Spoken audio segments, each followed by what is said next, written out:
I think this could be Makai Lemon. I think this could be Casey Concepcion.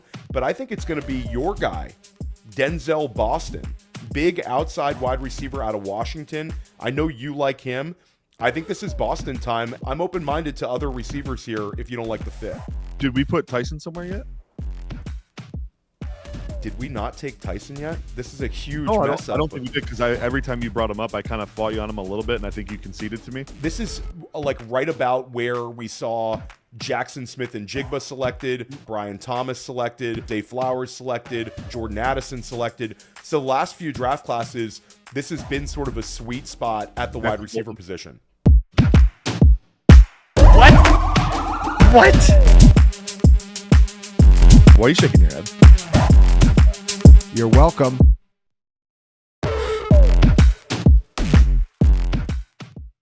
'26 NFL Mock Draft version 1.0, Theo Greminger and Brett Whitefield of Fantasy Points.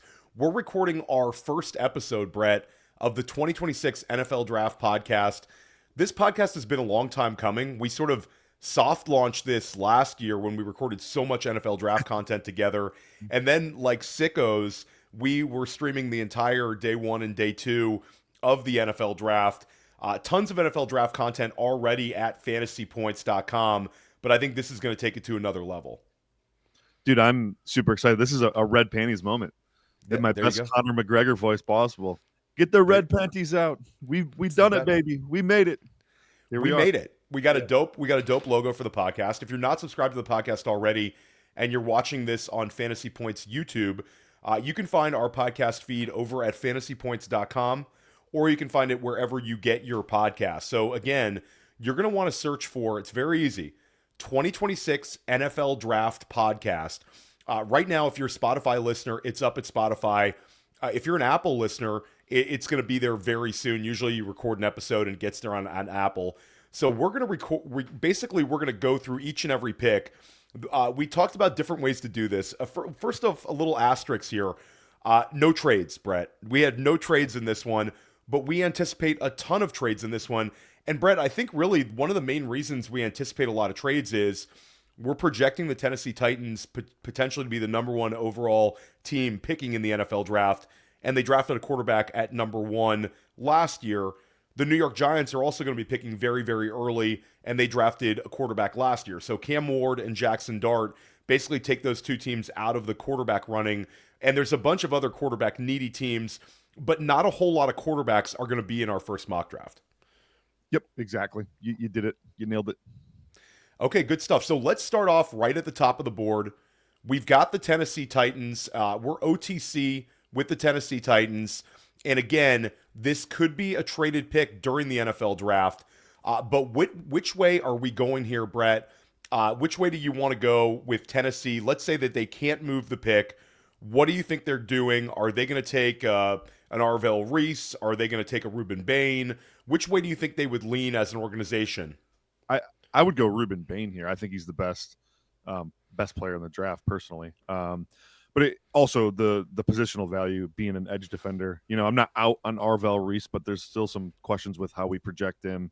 Is he going to play defensive end? Is he going to play off-ball linebacker? There's questions there. So I go Ruben Bain here. He's an absolute monster, and he immediately improves that defense. Yeah, I think Ruben Bain would probably be the pick if they stay on the clock. I've also said that it could be Arvell Reese. I think Reese is like this more of like a 240-pounder, and to sort of break it down for Ruben Bain, Bain's probably 275. Yeah. So you're really looking at more of a unbelievable athlete in Arvell Reese, but Ruben Bain's also a terrific athlete. There's been some people that have compared him to like a Dwight Freeney type, pass rusher in this process. Again, Brett's going to break those guys down a little bit more than I am, but I'm getting tremendous vibes out of both of those players.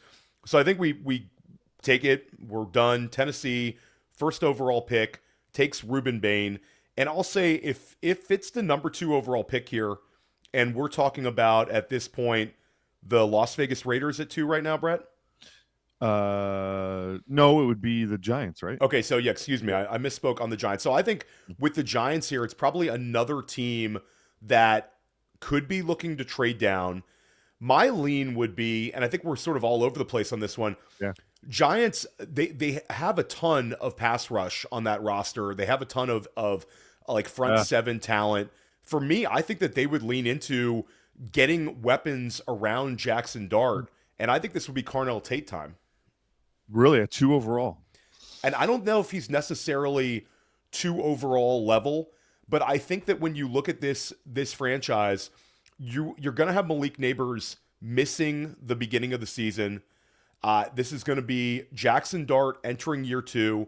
They want to surround him with like a great ecosystem of talent. Wan'Dale Robinson might leave. Wan'Dale Robinson's going to get a ton of interest on the free agent market. It's sort of a weak free agent wide receiver class. I'm not sure if they're going to pay Wan'Dale. Malik Neighbors missing the start of the year. And even if Tate's not like your classic Malik Neighbors, Marvin Harrison Jr. type prospect towards the very, very top, I don't think he's that far off in sort of a wide open class that he couldn't go this highly. What would be your lean for New York here? I would go Spencer Fano, the offensive tackle from Utah. I think he's probably the best offensive tackle in the class. And more importantly, he played right tackle at Utah. And obviously the Giants have Andrew Thomas at left tackle. They've needed to upgrade this offensive line for years. It's been years, Theo. And so I'm pretty comfortable with Malik Neighbors and Wan'Dale Robinson, assuming they retain him, to the point where I would look to improve Jackson Dart via the offensive line. So you can make the case for receiver. I'm not going to have that high of a grade on any receiver in this class personally, but that doesn't necessarily matter. You know, they might do it anyways.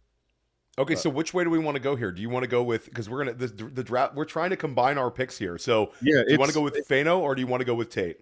It's too early in the draft cycle for me to fight you to the death on things. So if you want Tate, we'll just go Tate. You know. Okay, we're going Tate. And this is sort of a little bit of a flag plant. I think if you're listening to this, and that's a great thing about this podcast, is we're going to blend fantasy football with NFL draft analysis. If you're a dynasty manager, I think Carnell Tate is going to have so much steam in dynasty rookie drafts. I think the draft capital is going to be great. I think the testing numbers are going to be off the charts.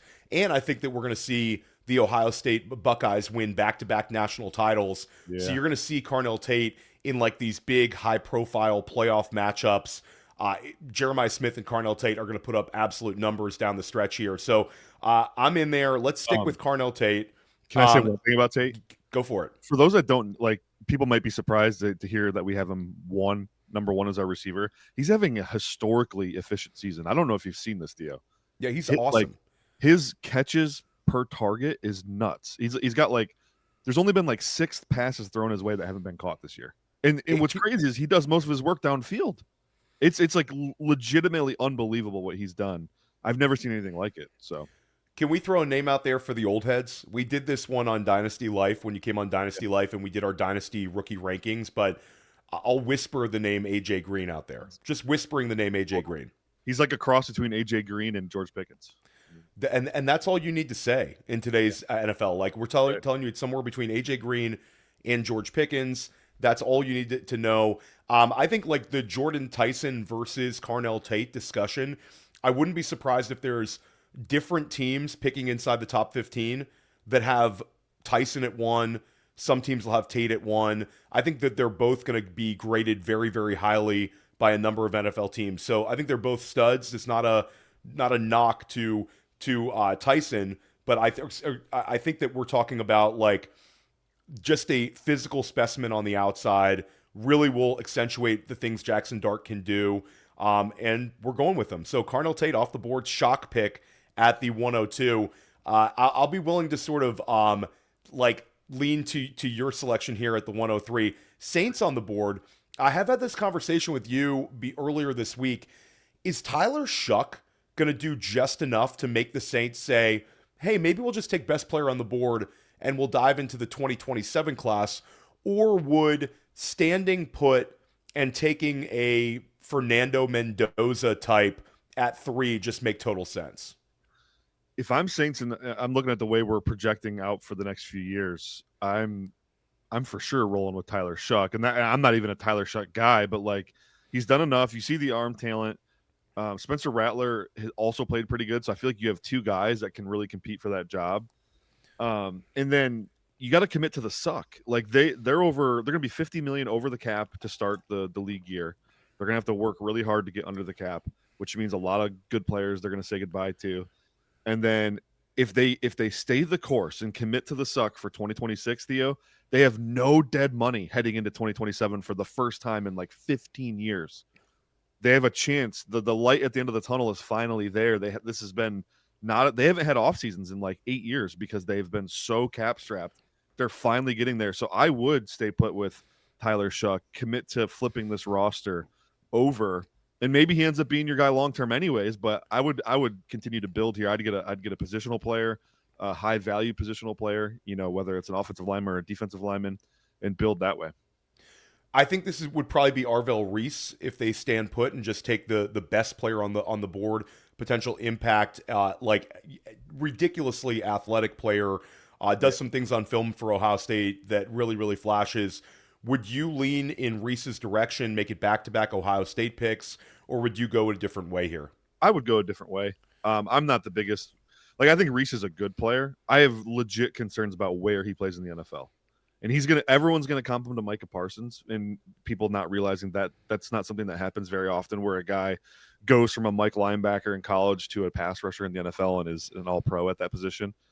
Arvell Reese, go look at the splash plays on tape. Find me 15 super high-level plays. You can't. Like, it's all projection with him. So I would lean into probably a guy not a lot of people are talking about yet is like a David Bailey from Texas Tech, an edge rusher.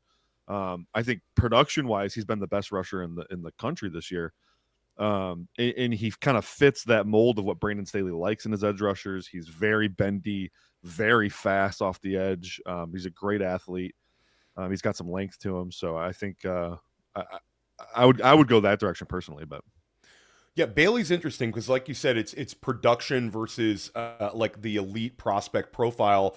We talked about this last year when we were doing these mock drafts. Sort of, some teams are going to lean into drafting the really toolsy guys, the guys you project down the line. I'll say that when it comes to Bailey was this big transfer portal pickup. They used a ton of NIL money to get him from Stanford. So Bailey comes to Texas Tech and has just been awesome. Arvell Reese, though, is 20 years old, though, Brett. And it's a lot more like, it's just sort of, does the franchise want to go with a guy that's a win now type? And you sort of answered your question with the sort of embrace the suck. I think this would end up being Arvell Reese. But again, how old's David Bailey? David Bailey, just a little bit older, because I think he played 3 years at Stanford. Let me pull up his age. I mean, if he's like 24, I think that's a tiebreaker. But like, if he's 22, I don't care. 22 years old, and he turns 23 this August. Yeah, that doesn't bother me. But like, because I just like Arvell Reese, he's an off-ball linebacker. We're not taking off-ball linebackers in the top 5 of the draft. I'm just not doing it. Okay, so let's go with Bailey. So you're going to be a little bit higher on David Bailey than some mock drafts right now, which is perfectly fine. You're flag planting your guy, and again, it's not like so far off here. Bailey's a locked-in first-round pick. Let's go with now at the 104. I think we're in quarterback territory. If Vegas doesn't have to move off of the 104, I think they stand put. They look to upgrade the position. I think this is probably Mendoza. I think they'll be open towards Ty Simpson. My only concern with Simpson is, I brought this one up to you. This has been a disaster of a year in Vegas offensively. Firing their coordinator midseason. A lot of pressure being put on this coaching staff to win now. And you start looking down the line at the quarterbacks who had fewer than 20 college starts. Mm-hmm. It's not a good track record here, Brett. So for me, I think having to go with a little bit of a win now mentality, I think this is Fernando Mendoza. Yeah, Mendoza's a better prospect than Simpson. I mean, Simpson's probably a little more toolsy, but Mendoza's just so smooth. He's so consistent. He's like, if you want Jared Goff, he's basically the next Jared Goff. So I agree here. I do think the Raiders need to clean house, but they're probably not going to. So, but I totally agree with you. Fernando Mendoza here over Ty Simpson. Probably. Yeah, and I think that. Yeah, I think that Cleveland sitting here at the 105, though, I think this is going to be a quarterback pick. Yeah. We have talked about whether to include Donte Moore in this mock draft. I think we're just going to leave Donte Moore out. And I know we saw like this week, I think Dane Brugler had him in the first round. There's been some other people who do mock drafts who have sort of ignored him. But you kind of broke it down to me. We talked on the phone about this the other day. I mean, we're talking about Donte Moore will make $10 million next year in NIL, and that's not even including like the potential off-field stuff that comes with being one of the most recognizable faces in college football. So he'd make more money at Oregon than he would as the Cleveland Brown being picked 5th overall. I think some people don't quite understand that. And again, I understand there's the nuances with this where it's a little bit more of a 1-year type deal, but these guys these days are way more apt to stay in school. And I think the NFL is embracing these experienced signal callers. Yeah, I totally agree. I did end up including Donte Moore in the, like, I did a mock just to kind of prep for the show. But if you want to exclude him, that's totally fine. We can include him. I'm open-minded to this. Like, I had Donte Moore somewhere going in the top 10 if he's available, but I don't think it's a like a foregone conclusion that he's leaving. I've seen people basically saying that one of the reasons Moore might leave this year is because he'd have a really good chance of being a very high draft pick because the 2027 class is going to have more quarterback prospects. I buy into that, but again, being at Oregon, making all that money, competing for a national title, and maybe being the number 1 overall pick if you take a step forward next year, it doesn't always work out. We saw guys like Drew Allar go back to Penn State, and that was sort of a disaster. But sometimes it really does work out at the quarterback spot. So let's go ahead and just take your guy Ty Simpson here so we can move off of Cleveland. Yeah, Ty Simpson. Okay, cool. So Ty Simpson goes at 5. So quick recap. We have Ruben Bain at 1 to the Tennessee Titans. Carnell Tate at 2 to the New York Giants, wide receiver out of Ohio State. We've got David Bailey, the edge rusher at Texas Tech, going to the New Orleans Saints at 3. Fernando Mendoza at quarterback out of Indiana goes to Vegas at 4. And then we've got Ty Simpson, the quarterback out of Alabama, goes to Cleveland at 5. Brett, we are at the 106 here with the Washington Commanders. And I feel like this is sort of a wide open pick. My lean would be if Arvell Reese is still on the board, they take Arvell Reese here. I'm going to keep kind of pounding the table till you agree to take him in this top 10. But I think this is, I'll also throw out the wild card here. Last year we saw Washington sort of moneyball the running back situation. They could go with the opposite extreme here and just take Jeremiah Love. But my initial lean here is Arvell Reese. Yeah, I think this is a good spot for him. Outside the top 5. Also, it's worth mentioning Dan Quinn, spent a lot of time with Micah Parsons when he was in Dallas. And I think that's, he's kind of always had those hybrid players in his defense. You even go back to Seattle, he had like the Cliff Avrils of the world, some high level passer. Bruce Irvin was another guy who's kind of like an off ball edge rusher hybrid that Dan Quinn coached. So I think Reese in that defense makes a lot of sense, especially with an aging Bobby Wagner, the fact that they have no good pass rushers. I think they can check 2 boxes with one player here. Okay, so we're in agreement. Arvell Reese goes off the board to Washington at the 106. Okay, we're on the board at the 107. This is New York Jets time. So if we're saying Donte Moore is draft eligible, my lean would be towards the Jets taking him here. What do you say to that?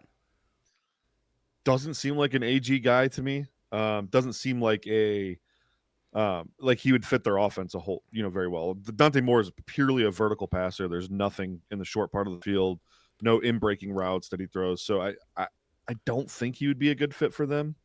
I was kind of thinking of team identity. I mean, it's tough because they do need a quarterback, right? They're definitely a candidate to trade up for Mendoza or Simpson. But I just think team identity, they're going to want to build the trenches, and I think I would have them going probably like a defensive lineman or an offensive lineman. And there's no real good interior offensive lineman, so I would probably go defensive tackle or something. So you're leaning towards Woods from Clemson here? Yeah, I think Woods, just listening to the coaching staff at Clemson talk about Woods, he's just a dog. He's a team leader, team captain, kind of checks all those gritty AG boxes. Plus, he's a people mover. One of the best pass rushing D tackles in the class. He's awesome against the run. I don't trust Clemson D linemen a whole lot, but this is one that I do, and I think AG would sign off on this for sure. Yeah, and he's a really interesting player. I think there's a ton of steam for him. It's a Bruce Feldman's freaks list guy. Like, I think that he's a lock to go somewhere in like the top 15, but there's a chance that he goes much higher than that. So we'll take him off the board. Peter Woods, defensive tackle, Clemson, goes to the New York Jets at the 107. Let's keep it going at the 108 here. Arizona, and I think this is sort of you mentioned him at 2. I think this is Spencer Fano time, offensive tackle out of Utah. Really, really a strong prospect. Probably the first offensive lineman drafted. Last year, we at this time, we maybe wouldn't have had Armand Membu being like drafted as highly as he was, but we usually nail the Campbell types, like the top lineman guys, and it seems like he's headed in this direction. I'm totally cool with Fano. I had them in the mock I had them taking Mauigoa, but I also had Fano going 2 overall. Could this be a Donte Moore spot though, Theo? It absolutely could be a Donte Moore spot. I think that's an interesting. They've got so much out of Brissett this year, but it seems like he was just a short-term bridge like option. Not sure they would go with him. I think Kyler Murray gets moved this offseason. Yeah. A lot of these quarterback needy teams might just embrace a Kyler Murray, maybe a Mac Jones if he does get traded. I don't know. This is interesting. If you want to go Donte Moore here and push the offensive lineman down, I do think that this makes a lot of sense for Donte Moore because, again, it is a quarterback needy team. Yeah. They embraced the defensive side of the ball last year. Yeah. So I'm not sure, but I think either one would be a good pick. I think, like, if you want to look ahead, there's just to make sure we get more a slot here. It's either going to be 8, probably 9 to the Rams. I don't know that he fits McVay though, or like 12 to the Dolphins, right? So like we kind of have to make a decision on him quick. 14, I'd say 14 at Pittsburgh would be sort of like the fallback spot, where if he's available at 14, I think Pittsburgh pulls the trigger. Okay, so what do you want to do? You go ahead and call it. You go Fano or more. It's a tough one. Let's go Spencer Fano and have more fall a little bit here. So Spencer Fano goes off the board at the 108 to Arizona. We are on the clock at the 109 here. And Brett, this should have been the Atlanta Falcons, but last year Atlanta moved this pick. So the rich get richer. The LA Rams could potentially be in the Super Bowl this year, and they're picking at the 109. This is a champagne pick for LA. LA is a very strong team. They basically can do whatever they want here. I think for me, I leaned into Mansoor Delane from LSU, the Virginia Tech transfer at cornerback, who I think will be the first cornerback off the board, just as a best on the board type pick for LA. I think they could also go with a shock pick, and I think this could be a Jordan Tyson. Just add another stud wide receiver to a Sean McVay offense. I think they could go in a million directions here. Which way do you think they would go? They're a team that's not used to picking this early in the draft. I know they tried desperately to move up for Brock Bowers a few years ago, but this is a team that we're used to seeing just sort of nail the pick that they're on the clock with. What about I think they need offensive line help, personally. I would say Francis Mauigoa, since Fano just went the pick before. Go back-to-back tackles here. Miami offensive tackle. Also, played the right side at Miami, where that's, Rob Havenstein on IR. He's getting old. I think that could work out pretty well for them. Yeah, I think that's a fine pick. I had him going somewhere in the top 17 picks when I did my mock draft. And we've been trying to churn out these mock drafts. We basically just better drop an article over at Fantasy Points. If you want access to any of our 2026 rookie content, make sure you're subscribed to fantasypoints.com. Use the code Theo and get 15% off any package. Brett's already put out a rookie rankings. So Brett, talk about the article you just dropped. Yeah, it's like early look Dynasty rookie rankings from the context of tight end premium Superflex. I kind of just give you my early thoughts. I wouldn't be so concerned with the actual ranking, but more the write-ups and kind of how I have them layered in tiers and positions. So, but yeah, it was a fun one. Yeah, and I'm going to have something out with my initial 2026 rookie rankings soon. And in that one, I'll probably make a prediction as to how I see our Dynasty rookie drafts falling out. So we'll keep churning out those articles. Make sure you check them out over at fantasypoints.com. So Brett, we slowly got through the first 9 picks. Just a quick recap of our last 4. Arvell Reese goes at 6 to Washington. Peter Woods, the defensive tackle Clemson, goes to the Jets at 7. Spencer Fano to Arizona at 8. And then Francis Mauigoa, offensive tackle for Miami, goes to the Rams at 9. We're OTC here with the Cincinnati Bengals. And my initial lean here, I think that they're going to go with either an edge rusher, or I think they are going to go with a potential program changer on the defensive side of the ball. And we don't usually see safeties go this early in drafts, but I think there's going to be a lot of teams on Caleb Downs. And when I look at Cincinnati with just how many holes they have on defense, just getting this kind of player at safety and just having a foundational all-pro level player back there would make sense. But I'm open to edge rusher here. I'm open to interior defensive lineman. I think it's got to be a defensive pick here, though, Brett. I agree with you there for sure. I had them penciled in for Keldric Faulk, the big, that's fine, massive edge rusher from Auburn. He had a disappointing season this year, obviously, but he was a monster in 2024, and he's got that big, long compression style rush frame, kind of what they have in Trey Hendrickson that they're probably losing. And that gives them, Shamar Stewart and Keldric Faulk moving forward at edge. I think that's a pretty good situation for them. Okay, so I'm completely fine with that one. Faulk makes sense in this range. I think he could even go higher than this. There's a lot of people on him, sort of Bain, and then after that, there's a sort of a discussion as who's the next edge rusher selected. Faulk could easily be the second edge rusher selected behind Bain, and that's not counting Reese, who's a little bit smaller than those guys. We're going to go with 11 here, Minnesota Vikings, and I think there's a lot of people projecting that this is the Jeremiah Love spot. And I think for good reason. I'm completely there. Minnesota, you have Aaron Jones, who's old. You have Jordan Mason, who's not, and he's also just not that guy. You gave up a 7th round pick for him last year.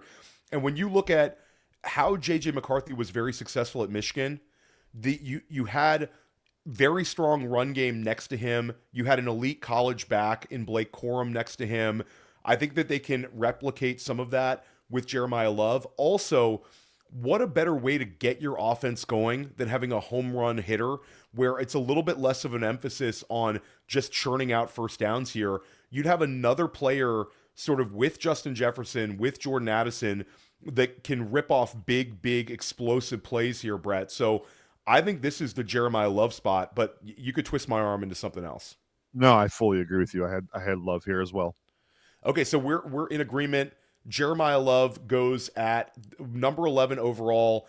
And, I'd be very surprised if you're even in a super flex league that Jeremiah Love is not your 101. Even with Carnell Tate going at 2 overall, Jeremiah Love will be the 101 in your Dynasty rookie drafts. I'd be very shocked unless something weird happens. Then I think Love will be there. And then it's a discussion for number 2. 12 overall here with Miami. I think this is sort of a perfect opportunity for them to add another pass catcher. Brett, it's right now they're so limited with Tyreek Hill being on IR. They were already sort of limited at wide receiver position.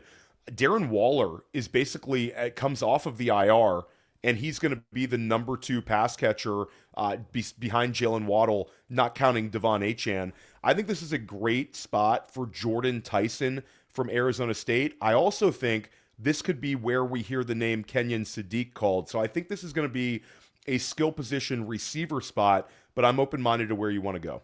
I have Kenyon Sadiq here myself.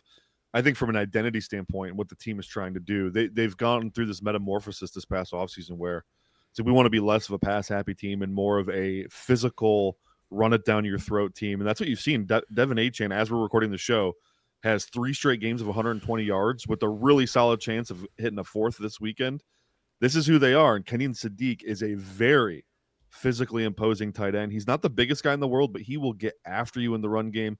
The Dolphins run a ton of these polling plays with power, counter, ton of lead blocker opportunities for a guy like Sadiq as a cross lead player. He's fantastic in those situations. So I think from an identity standpoint, he's like the Dolphins will absolutely maximize him in the run game while also getting another elite pass catcher, a guy who can stretch the seams and the catch after run opportunities that Mike McDaniel likes to scheme up. I think this is a really good fit across the board in both the pass game and the run game. Okay, so let's do it. Kenyon Sadiq goes at 12, and I think there's going to be a lot of very disappointed Kansas City Chiefs fans out there who were hoping that they were going to get their Travis Kelce replacement. I know there's a ton of steam there where it just makes so much sense that if Kansas City does miss the NFL playoffs and they pick early like this, them getting their Kelce replacement in a player like Sadiq would get fantasy managers everywhere excited. So, of course, it doesn't happen. And, of course, he goes one pick before. What way would Kansas City go at 13? Could this be Delane time? Yeah, I think they're going to. Yeah, yep. I think it's your guy from LSU, the corner from LSU. Okay, so let's go Mansoor Delane here. Again, really, really strong player. I think he's going to be the first cornerback selected. I think McCoy from Tennessee is interesting. I know there's some people that like Cisse from South Carolina. Brett, is there any other cornerbacks that you think are? I guess Terrell from Clemson, whose brother is AJ Terrell. Is there any other cornerbacks that you think could be in the mix for the first cornerback off the board, just in your initial lean? Personally, I like McCoy a little bit more, but I think for scheme fit, the thing about these LSU guys is they do a lot of man and they do a lot of zone. And with Steve Spagnuolo as the coordinator, you're going to have game plans where you got to play man 60% of the time. And then you're going to have game plans where you're sitting back in quarters match coverage 60% of the time. So you got to be able to do both. And Delane can. So I think this is a great scheme fit for them.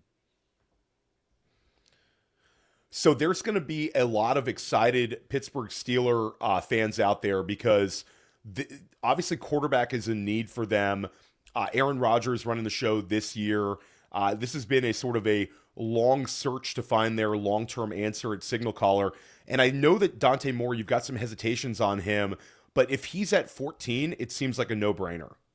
100%. Yeah, I mean, this is the range where I feel real comfortable taking dart throws at quarterbacks like Donte Moore, who have, really some good physical traits, and his, downfield accuracy is impressive. And I think that's the element that's missing to this Pittsburgh offense. Aaron Rodgers has not been willing to push the ball downfield. And that's what Arthur Smith wants to do. He wants to scheme up these play action shots. And so I think this is a really good fit for them.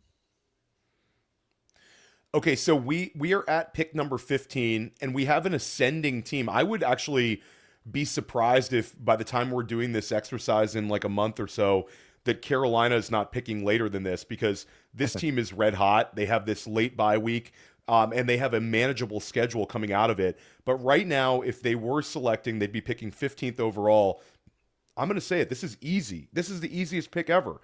Last year, they draft Tedoroa McMillan, and this year, they're going to go ahead and draft Jordan Tyson. I get bookend wide receivers. It's about as good as it gets. Both of these guys, I think, could thrive next to one another as well, Brett. You got the big-bodied player in Tedoroa McMillan. Both of these guys can make highlight reel catches. And Bryce Young's not perfect, but if you give me Jordan Tyson on one side, Tedoroa McMillan on the other, I'm loving it. So why not back-to-back years with a wide receiver in the first round? It'd be back-to-back, actually. Because okay, that's fine. Xavier Legette. I think there's a lot of overlap with Tyson and Legette, actually. I don't know that I love the fit personally, but I'm not going to fight. I was going to have this as my Caleb Downs spot, but okay, so I'm not going to fight you for Caleb Downs. Caleb Downs at 15. Let's go Caleb Downs at 15. I will capitulate there. So Caleb Downs. I mean, he's an absolute stud. I know that like Nick Saban spoke glowingly about just how good Downs was. One of the reasons that it was like one of the biggest disappointments when he retired was that he wasn't going to get an opportunity to coach Caleb Downs. Sort of speaks volumes. Saban talks about this guy like he's going to be a 10-time All-Pro. Your thoughts on Caleb Downs, who's been one of the more high-profile defenders in college football? Again, another Ohio State Buckeye goes off the board. Yeah, I mean, gosh, you look at the safeties that have come out over the years. I think Downs is probably the best one. You don't see safeties go, and it's inside the top 15 very often. I think the last one was Kyle Hamilton, right? And he went 14th to the Ravens. I think Downs is a significantly better prospect than Hamilton was. So I think that speaks volumes, just me saying that. I don't normally take safeties this high, so the fact that I want him at 15 is pretty crazy. Yeah, I think that speaks absolute volumes there. Let's give a quick recap of the last picks we've made. Arvell Reese goes at 6 to Washington. Peter Woods goes at 7 to the Jets. Spencer Fano goes at 8 to Arizona.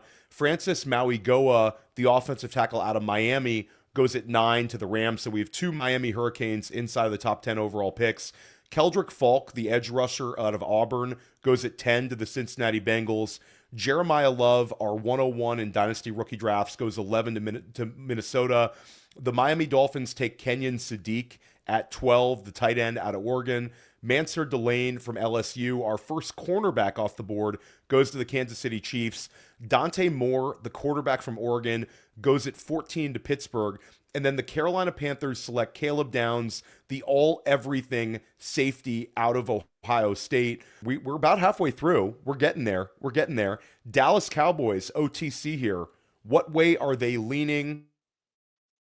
Obviously, a lot of firepower on the offensive side of the ball. Yeah, I mean, there's obviously need for edge rush here. However, I think Jermod McCoy, corner from Tennessee, is probably a really good fit for them. He's going to fit that Eberflus defense very, very well. I think I'm leaning corner over edge just because the talent described. I think we're kind of through that top tier of edge guy, and now we're into the first tier of corners, and so I would take Jermod McCoy here. What do you say? I'm looking at my board here. I think that there's going to be like when I look at like a Jerry Jones type pick, Caden Proctor of Alabama, who's just this like freaky, monstrous sized, athletic offensive lineman, could be enticing. But I think you're right. I think Jermod McCoy, it's a great fit, and it's also a really talented player. Like you said, he could be the first cornerback off the board. And Dallas has another opportunity. They're going to be picking again at 27, so they can go whatever way they want in terms of filling needs and just take best available here at 16. McCoy, really, really a strong player, so let's go with him. No real arguments from me. Now, the Detroit Lions, your team, OTC at 17. I'm going to step out of the way. I'm not even going to share with you who I think they should take. I'm just going to let you cook here because this is your team, Brett. Yeah, I mean, they got to address the trenches on both sides. I think the offensive line still has a lot of time to gel. I mean, Christian Mahogany played good when he was healthy, and he'll be back towards the end of the year here.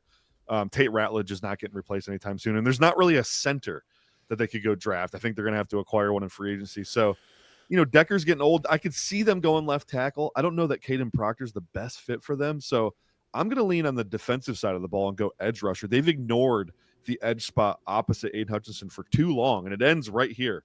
TJ Parker, Clemson edge.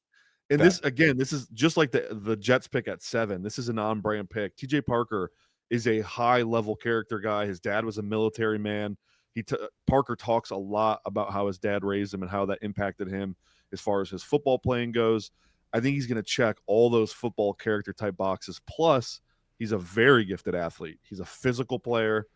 He's a bigger edge who likes to compress the pocket. I think he kind of fits exactly what the Lions want to do, especially opposite Aiden Hutchinson. He reminds me of Marcus Davenport, actually, which is kind of funny because that's the guy currently opposite Aiden Hutchinson. So I'm going TJ Parker, edge from Clemson. Yeah, I love the pick, and I think TJ Parker makes a ton of sense there. I like where you're going with Detroit, getting an edge rusher. Like, nothing to even argue here.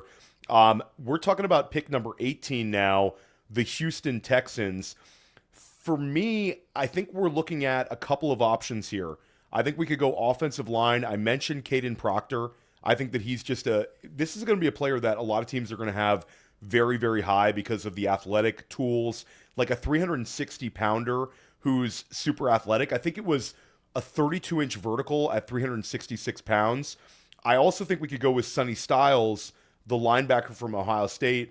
I think this is sort of a wide open pick for Houston here. What would be your lean here at 18? Caden Proctor. You nailed it with that one. He's my only concern with Proctor is he's played all of his snaps in college at left tackle. They just drafted Ariante Ursary, who's been pretty good for them. However, I think Proctor could play left guard. I think he can play right tackle. I don't think it matters. So I think he helps this offensive line in more than one way. Yeah, I think that's great. I'm glad. I love when we agree on these picks. It makes it super easy. 19 for the Baltimore Ravens. I think this is a chance to get, and a lot of times we've seen Baltimore just take sort of the best player available. A lot of times they end up stealing someone at the end of the first round. They're going to be picking a little bit earlier than we're used to seeing a Ravens team, picking at number 19 right now. And Brett, I think when we get to the mock draft 2.0, Baltimore could end up picking a few picks earlier. I think there's a chance that they don't win this division. It ends up being like Cincinnati making a big push at the end here. I think if Baltimore is picking at 19 overall, this makes a lot of sense for like a Sonny Styles, like the star linebacker out of Ohio State with really, really strong athletic measurables, as being like an impact player that could be a potential all-pro for the Ravens. What way are you at on this one? I won't fight you on Styles if that's where you want to go. I had them penciled in for Caden McDonald, the nose tackle from Ohio State. Looks like they could possibly lose Travis Jones in free agency because they don't have really the money to pay him. They're big nose tackles, so getting another guy like Caden McDonald in there who is equally as good against the run but also offers a little more juice as a pass rusher could be a pretty lucrative opportunity for them. But Sonny Styles is great too. I mean, he's basically Roquan Smith 2.0, so I mean that works. Let's go with it. I actually like that McDonald selection a lot. So you get the massive nose tackle from Ohio State that's been playing really, really well. I had a huge game against Michigan this past week. Let's just stay with Styles here. I think at 20 overall, this would make sense for Tampa Bay to take Styles here. Are you into that pick? Yeah, man, they need to address linebacker badly. Levante David still playing at a high level, but he's ancient. You never know when that's going to be the end for him. I would address that need sooner than later. So I think Sonny Styles to Tampa would be perfect, man. Okay, so let's keep it going. And just a quick reminder here, Ohio State continues to dominate. We see Carnell Tate, we see Arvell Reese both inside of the top 10. And then in our last 10 selections, we've seen Caleb Downs go at 15 to the Carolina Panthers. We've seen Caden McDonald go at 19 to Baltimore, and Sonny Styles at 20 to Tampa Bay. So 5 Ohio State Buckeyes inside of our top 20 overall.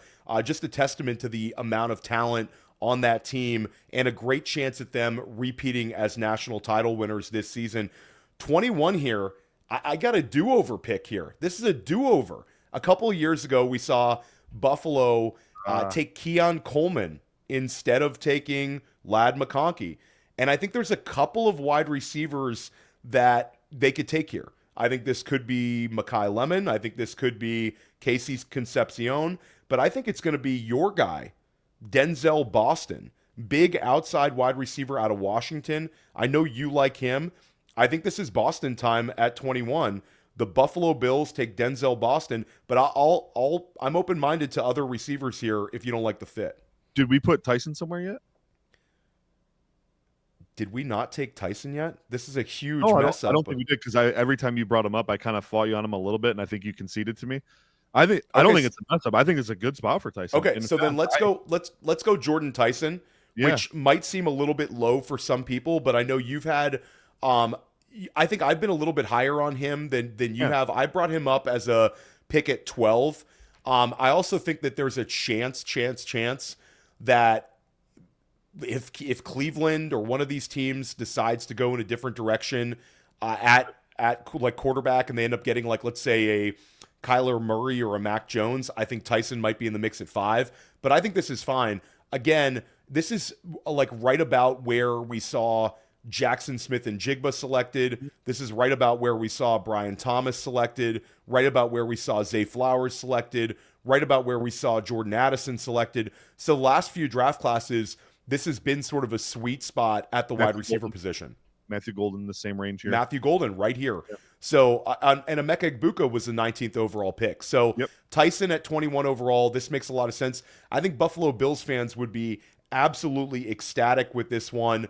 I love that fit. I would like to see Tyson go a little bit earlier, but I think that this would be everything you need if you're a dynasty manager to have him be a top 3 dynasty rookie draft pick. I think it would end up being a ton of steam for Jeremiah Love, a ton of steam for Carnell Tate, and a ton of steam for Jordan Tyson.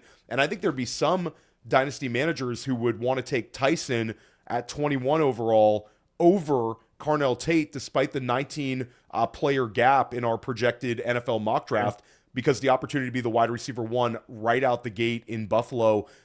Tyson could be 130, 140 target guy with Josh Allen in year 1. So the fit would be very good. Let's keep this going. 22 overall, Philadelphia Eagles. I had them taking in my mock draft Avion Terrell, the cornerback from Clemson. And so I think this is a good fit. We can. Why don't you talk about him briefly and AJ Terrell's brother? Yeah, I mean, Clemson plays a ton of match quarters, right? That's what Vic Fangio does. That's his calling card. It's just a great scheme fit. If you've watched the Eagles play football this year, you know that anytime they have to put a third corner on the field in Adoree Jackson, they just get nuked. And so they need to address this big time. And Howie Roseman's probably the most aggressive GM in the NFL at attacking needs. And I think he goes for it here with Avion Terrell. Now we see the New York Jets on the board here with their second pick inside of the first round. Obviously, they didn't address quarterback earlier. We saw them take Peter Woods. I think they could stay on the defensive side of the ball here. I think that once we see Terrell go off the board, this might be a trigger to take a Brandon Cisse out of South Carolina. I also think wide receiver would be in play. I know Adonai Mitchell is coming on very, very well, but they have John Mechie and Adonai Mitchell sort of in like wide receiver tryouts. Garrett Wilson, they have a long-term contract with. I think this makes sense for a wide receiver. I think it also makes sense with a cornerback. What way do you think they would glean?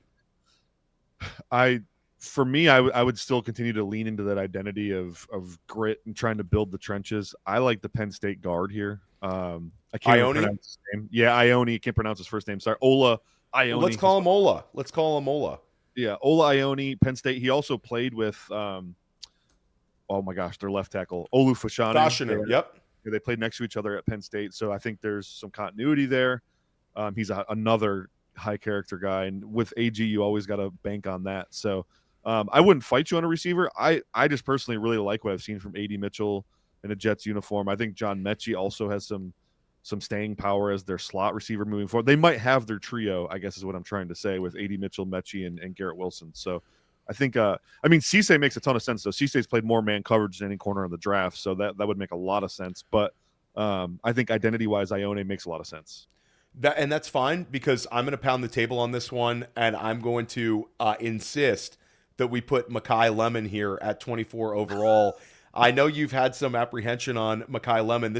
We had a big Makai Lemon argument on Dynasty Life. I'm much higher on Makai Lemon than Brett is. It's easily our biggest disparity on skill position talent in this draft. I see Lemon as a player that can excel. You had some apprehension. I do think him landing in a Shanahan offense, and again, we have Brandon Ayuk. Brandon Ayuk there is going to be on someone else's roster next year. That situation is closed in San Francisco.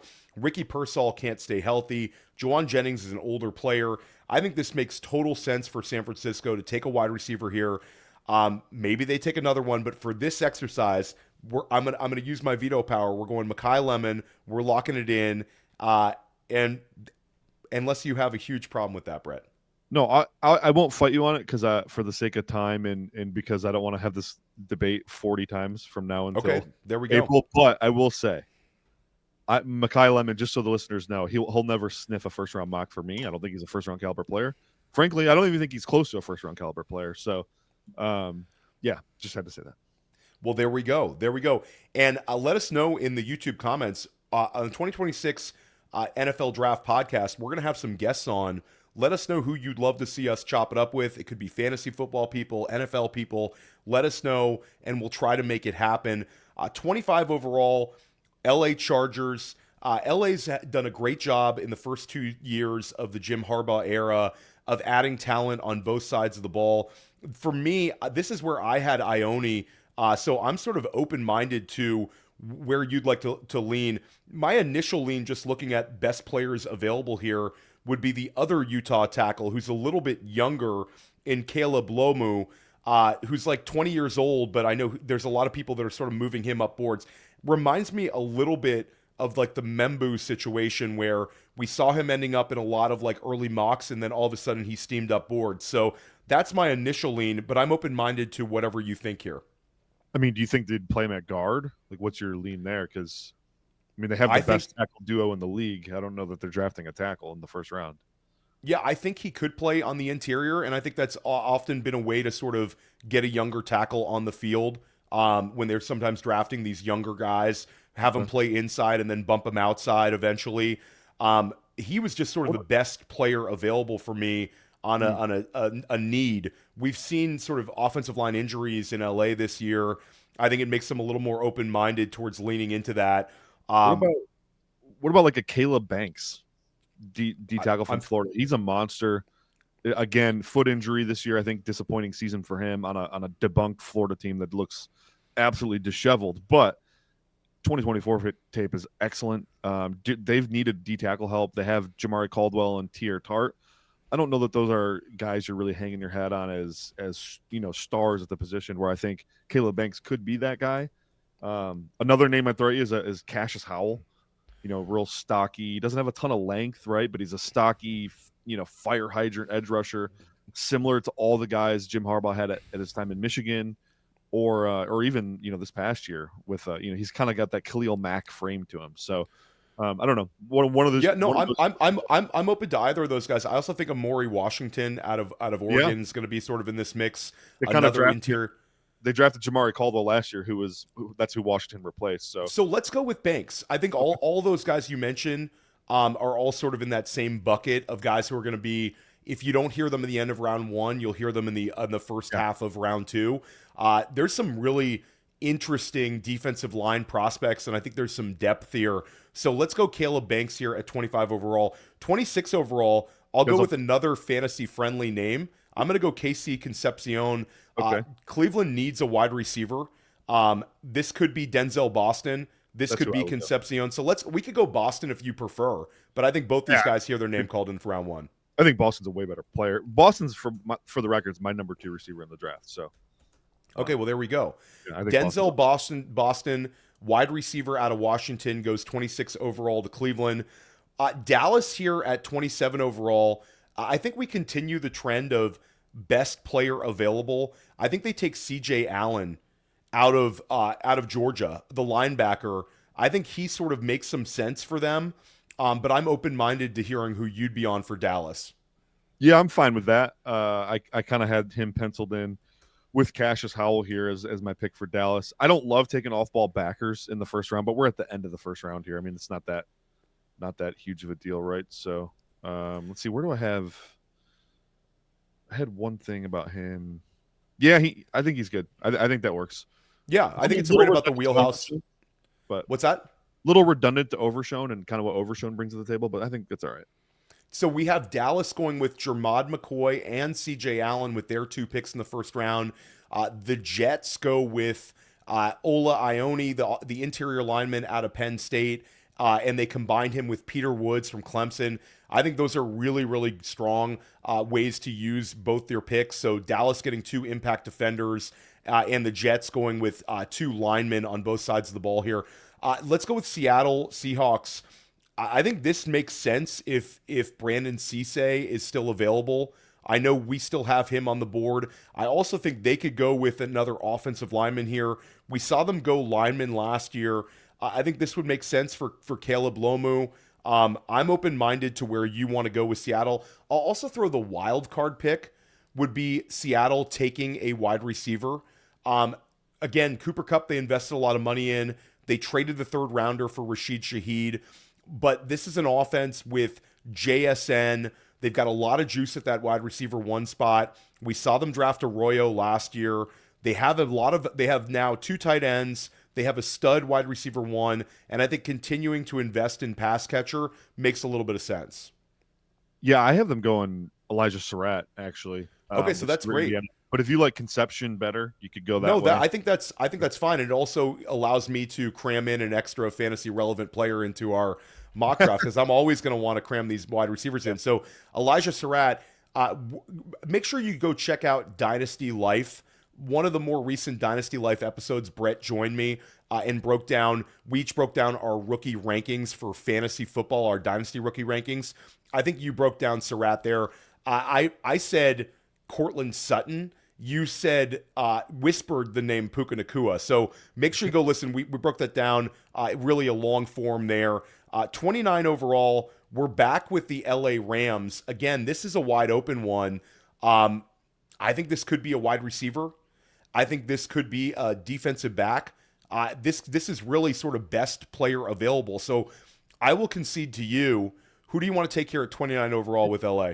Do we go tackle for them with their first pick?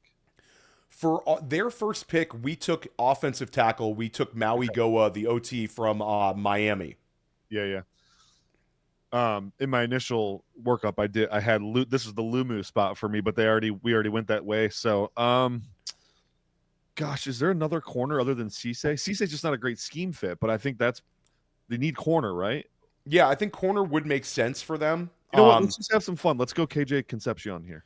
Yeah, let's go it. Let's go with it. So we're going KC Concepcion, who's gained a lot of value this year as a standout wide receiver for Texas A&M. Again, we talked about him a little bit on the Dynasty Life podcast. Go ahead and check that one out.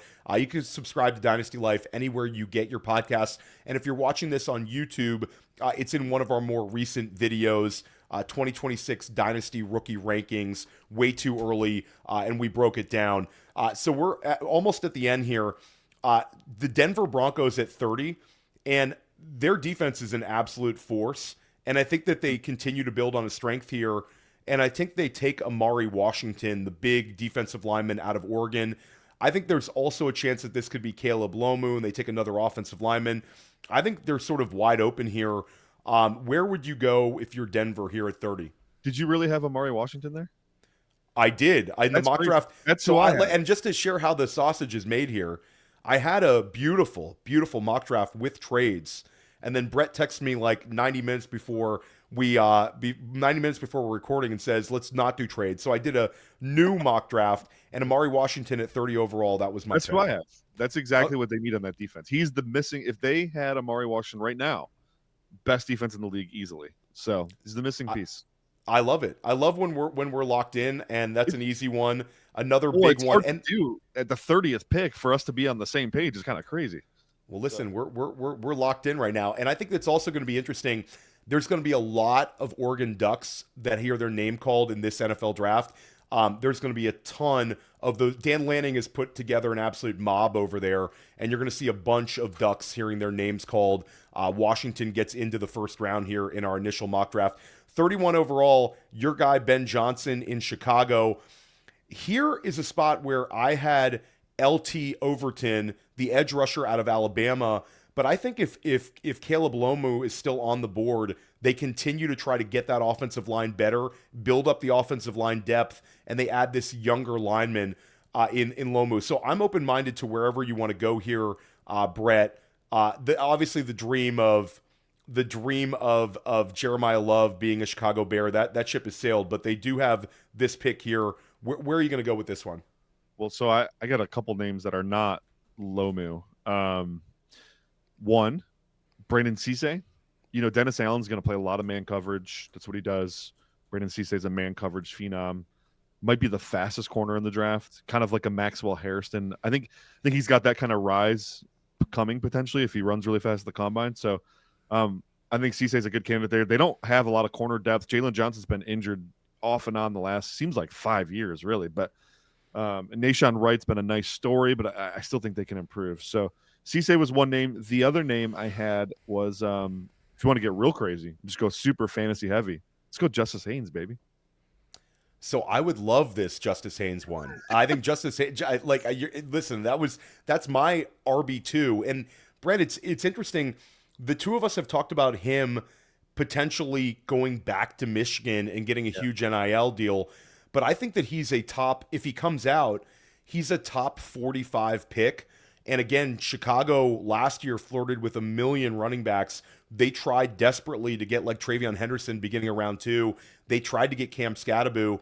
I think them pulling the trigger on Justice Haynes makes a ton of sense. I think that he's a potential 3-down back at the NFL level. And when you combine him with, I think Monangai is the RB2 next year, but mixing in, I mean, you're talking about a Ben Johnson backfield where both those guys would be really, really effective. Totally. Swift, you know, he's old for a running back, right? He's got limitations in his contract. Monangai's proven he can be that hammer like the David Montgomery. Go get a speedster and Justice Haynes and cook. So, I mean, it's. I don't think anyone's talking about Haynes as a first-round caliber guy, but we're at the end of the first round. Who cares? You know, There we go. And I'm going to keep it fantasy friendly, and I'm going to cram in one more pick. I'm going to run up to the commissioner. I'm going to hand the card in before Brett gets to say some offensive lineman's name. I'm going to say Chris Bell, my guy out of Louisville. Okay. And I'll say this one. New England, if they're picking 32, it means they win the Super Bowl. Not sure if I'm there yet with the New England Patriots, but they're going to be picking in this like bottom 4, bottom 5 picks. There's a chance that this pick gets traded for a wide receiver if there's wide receivers on the market. It just feels like a team that's looking for a potential number one. Stephon Diggs is older, but they've made overtures to go get an A.J. Brown multiple times over. Chris Bell's not an A.J. Brown, but he can do some A.J. Brown things. Really Similar. Impressive player. Yeah, similar player. So Chris Bell, 32 overall. Your thoughts on that one, Brett? Yeah, I was going to make this the Lumu spot, but hey, whatever. Let's go Chris Bell. He's fun, and they need a number one receiver. So absolutely. And next time we do this exercise, we're going to include some trades, so it's going to get a little bit wild. Make sure you're subscribed to the podcast feed. Make sure you're subscribed to Fantasy Points YouTube. Make sure you're also checking out Fantasy Football Daily. We're going to have Brett on. We're going to do a lot of NFL draft stuff on multiple channels, but this is your home, the 2026 NFL Draft Podcast. So excited for this show. The rest of the offseason, we've got you covered in the Senior Bowl. We've got you covered in the Combine. We've got you covered on everything you need to know, fantasy-wise and NFL draft-related, dynasty-wise, best ball. We've got you covered. If it's NFL draft-related, Brett Whitefield, Theo Greminger, 2026 NFL Draft Podcast over here at Fantasy Points. We're going to crush it this entire offseason.